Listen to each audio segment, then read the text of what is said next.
Prochaine station, Villa Maria et Vendôme.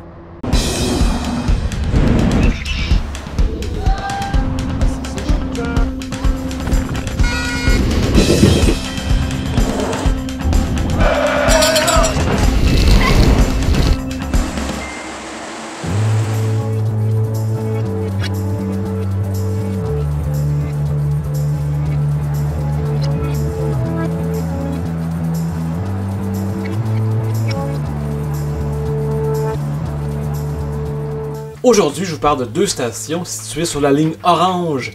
Elles ont toutes deux été construites dans le quartier Notre-Dame-de-Grâce. Les quais de la station Villa Maria, inaugurée en 1981, ont des couleurs très automnales. La station est l'œuvre de l'architecte André Léonard. C'est aussi lui qui a conçu cette œuvre d'art de gros cercles de toutes les couleurs.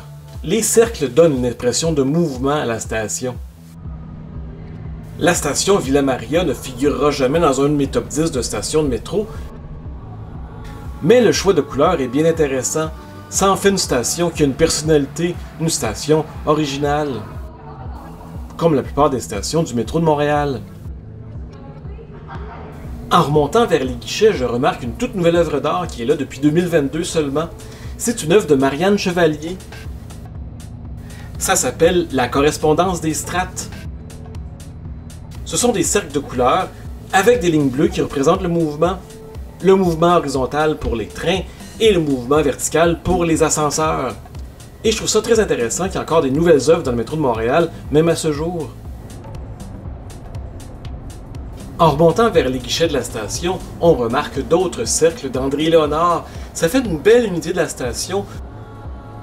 Une station artistique dans son ensemble. J'aime beaucoup ça.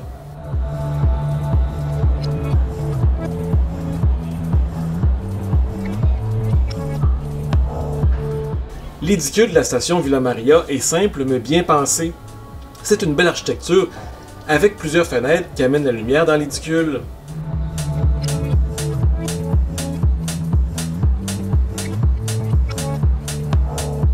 Il y a aussi plusieurs endroits où on peut attendre l'autobus à l'abri des intempéries.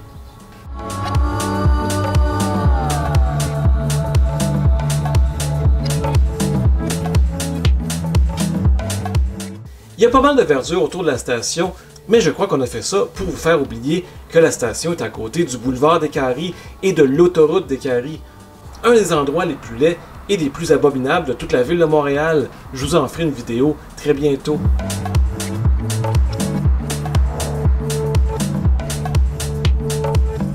Juste à côté de la station, il y a un très beau bâtiment. C'est l'ancien couvent des Sœurs du Précieux Sang. Le bâtiment a été construit en 1911 et de nos jours, je vous laisse deviner ce que c'est devenu. Ben oui, des condos. D'ailleurs, il y a tout plein de condos qui entourent l'ancien couvent. Ben là, vous allez me demander d'où vient le nom Villa Maria pour la station. Ben ça vient du collège pour jeunes filles qui est juste à côté de la station, le collège Villa Maria, évidemment. Le collège a été construit autour de l'ancienne maison de James Bank, un juge qui possédait pas mal tous les terrains de ce coin-là. On en a beaucoup parlé dans ma capsule sur Notre-Dame-de-Grâce. Vous irez la voir, je vais mettre le lien en haut à droite.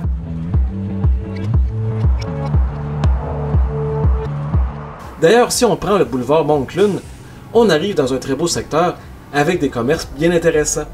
Ça vaut la peine d'aller y faire une petite visite. Bon, comme j'ai pas de passe de transport en commun mensuel et que je veux économiser 3,50, j'essaie de me rendre à ma prochaine station à pied. Ça me permet de découvrir un peu plus le quartier Notre-Dame-de-Grâce, avec ses belles murales et aussi ses poulets frits Kentucky. Je vais dépasser un petit peu la prochaine station pour vous parler du CUSM, du Centre universitaire de santé McGill. L'édifice qui a été ouvert en 2015 regroupe plusieurs services qui étaient dans les anciens hôpitaux de l'université McGill, comme l'hôpital Royal Victoria ou le Children's Hospital. On l'appelle le site Glenn. On a même ouvert un nouvel édicule à la station Vendôme avec un passage qui se rend directement à l'hôpital. Et pourquoi un passage souterrain pour aller à l'hôpital? Ben parce qu'il y a une ligne de chemin de fer qui sépare l'hôpital de la station de métro. C'est une ligne du train de banlieue EXO.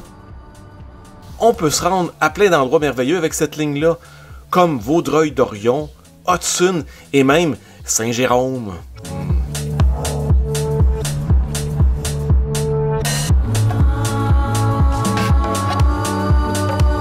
Et non seulement il y a une station de train de banlieue à côté de Vendôme, il y a aussi plusieurs arrêts d'autobus importants pour aller dans l'ouest. Mais revenons au métro Vendôme. Je trouve qu'elle a un très joli look futuriste des années 80. En effet, comme Villa Maria, elle a été ouverte le 7 septembre 1981. Ses architectes sont Desnoyers, Mercure, Leslie, Gagnon, Shepard et Gélina. Ça fait beaucoup de monde pour une seule station, me semble.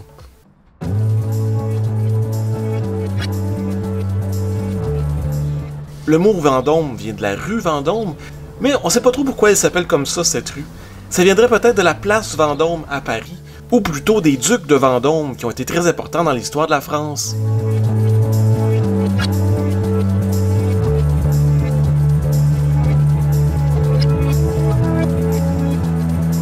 J'aime beaucoup le look bétonné, un petit peu brutaliste de la station. Ça lui donne un petit look futuriste.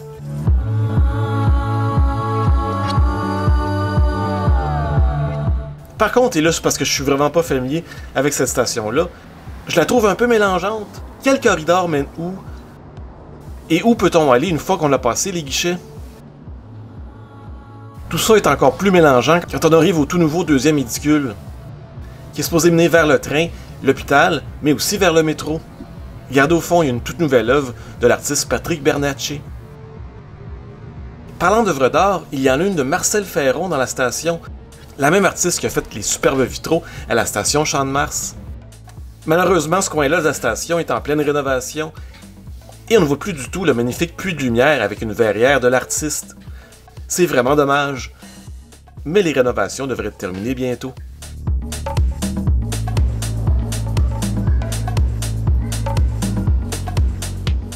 Donc, rendons-nous au guichet et descendons sur les quais de cette fameuse station de la ligne orange.